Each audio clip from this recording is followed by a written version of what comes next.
નમસ્કાર મિત્રો, અમારી યુટ્યુબ ચેનલની અંદર તમારું હાર્દિક સ્વાગત છે. મિત્રો, અત્યારે યુજીવીસીએલની અંદર આસિસ્ટન્ટ મેનેજરની જગ્યાઓ પડેલી છે. તો મિત્રો, એની અંદર આ ફોર્મ ભરવા માટે તમારે મિનિમમ લાયકાત કેટલી માગેલી છે? આ ફોર્મ ભરવા માટે તમારે મિનિમમ ઉંમર કેટલી માગેલી છે? કુલ થઈને કેટલી જગ્યાઓ છે? કાસ્ટ વાઇઝ કુલ થઈને કેટલી જગ્યાઓ છે? અને આ ફોર્મ ભરવા માટે તમારે એપ્લિકેશન ફી શું છે? અને આ ફોર્મ કેવી રીતના ભરવું એ તમે આ વિડીયોના માધ્યમ દ્વારા જોઈ શકશો. તો મિત્રો, સૌપ્રથમ તમે અમારી ચેનલ ઉપર નવા હો તો અમારી ચેનલને સબસ્ક્રાઈબ કરી લેજો અને બાજુમાં આપેલ બે આઇકોનને ક્લિક કરી લેજો, જેથી કરીને રોજ નવા વિડીયોની નોટિફિકેશન તમને મળતી રહે. તો મિત્રો, ગૂગલમાં જઈને marugujarat.in કરીને વેબસાઇટ ઓપન કરશો તો એની અંદર તમને મિત્રો જોવા મળશે કે યુજીવીસીએલ આસિસ્ટન્ટ મેનેજર રિક્રુટમેન્ટ 2025 એટલે કે યુજીવીસીએલ ઉત્તર ગુજરાત વીજ કંપની લિમિટેડ, ડીજીવીસીએલ દક્ષિણ ગુજરાત વીજ કંપની લિમિટેડ, એમજીવીસીએલ મધ્ય ગુજરાત વીજ કંપની લિમિટેડ અને પીજીવીસીએલ એટલે કે પશ્ચિમ ગુજરાત વીજ કંપની લિમિટેડની અંદર જે જગ્યાઓ પડેલી છે એની અંદર કુલ થઈને કેટલી જગ્યાઓ છે?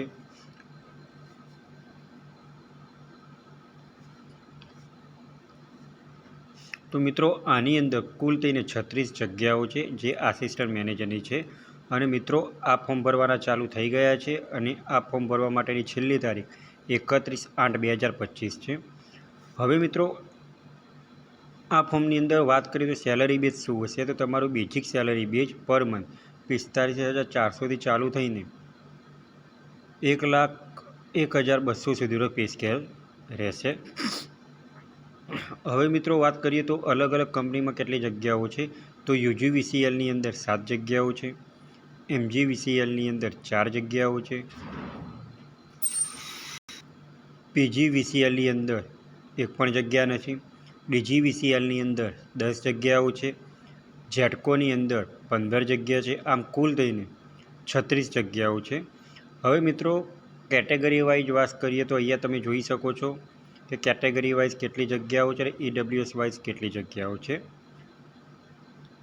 હવે મિત્રો, એજ્યુકેશન ક્વોલિફિકેશનની વાત કરીએ કે તમારી લાયકાતની વાત કરીએ તો તમે મિનિમમ BE અથવા તો BTech કરેલું હોવું જોઈએ, જે કોમ્પ્યુટર સાયન્સ અથવા તો ઇલેક્ટ્રોનિક કોમ્યુનિકેશન અથવા તો IT ફિલ્ડમાં તમે કરેલું હોવું જોઈએ અને તમે એની અંદર મિનિમમ 55% સાથે પાસ કરેલા હોવા જોઈએ. હવે એક્સપિરિયન્સની વાત કરીએ તો 3 વર્ષ તો તમારો અહીંયા એક્સપિરિયન્સ માગેલો છે, જે તમે આ વિડીયોના માધ્યમ દ્વારા જોઈ શકો છો.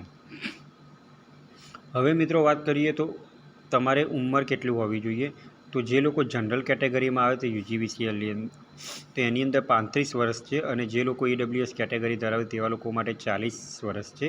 અને જે બીજા લોકો અધર કેટેગરી ધરાવે જેવા કે SC category, OBC category, ST category તેવા લોકોને સરકારને વયમર્યાદાની અંદર છૂટછાટ આપેલી છે.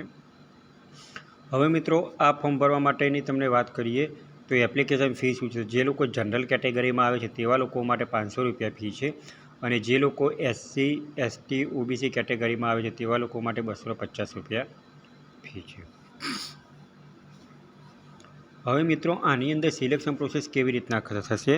તો મિત્રો, આની અંદર સિલેક્શન પ્રોસેસ તમારે 2 સ્ટેપની અંદર પરીક્ષા લેવામાં આવશે. પહેલી પરીક્ષા પ્રાઇમરી આવશે, બીજી પરીક્ષા તમારે લેખિત આવશે, જેની અંદર 100 માર્ક્સથી તમારે કોમ્પ્યુટર બેઝ પદ્ધતિથી એક્ઝામ લેવામાં આવશે, જેની અંદર તમારે રિઝનિંગ 15 માર્ક્સનું પૂછાશે, મેથેમેટિક્સ 15 માર્ક્સનું પૂછાશે, ઇંગ્લિશ 20 માર્ક્સનું પૂછાશે, ગુજરાતી ગ્રામર 20 માર્ક્સનું પૂછાશે, જનરલ નોલેજ 10 માર્ક્સનું પૂછાશે અને કોમ્પ્યુટર નોલેજ 20 માર્ક્સનું પૂછાશે.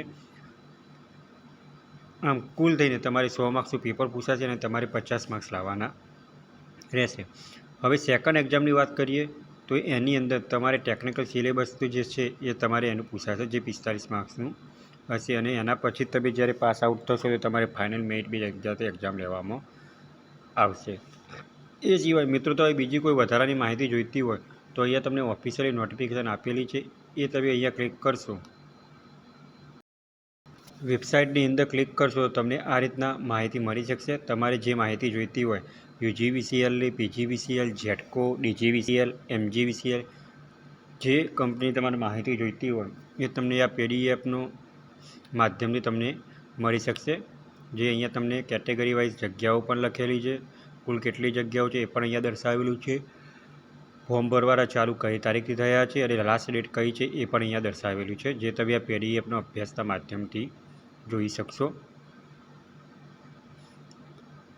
અહીંયા મિત્રો તમે જોઈ શકો છો કે તમારે ક્વેશ્ચન પેપરની અંદર રિઝનિંગની અંદર શું પૂછાશે, ગુજરાતી ગ્રામરની અંદર શું પૂછાશે, ઇંગ્લિશ ગ્રામરની અંદર શું પૂછાશે એ તમે આ PDFની અંદર પણ તમને દર્શાવેલું છે. અને કેટલા માર્ક્સનું ફોર્મ કેટલા માર્ક્સની એક્ઝામ આવશે એ પણ તમને અહીંયા દર્શાવેલું છે. સેકન્ડ ટાઈમ માટેની પણ એક્ઝામનું પણ અહીંયા તમને દર્શાવેલું છે કે શું શું પૂછાશે. એ તમે આ PDFનો અભ્યાસ કરીને તમે ફોર્મ ભરી શકો છો.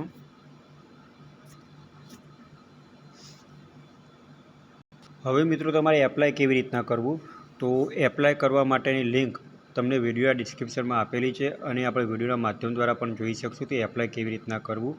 તો અહીંયા તમે એપ્લાય ઓનલાઈન ઉપર ક્લિક આપશો તો આ રીતના એનું વેબ પેજ ઓપન થશે, જેની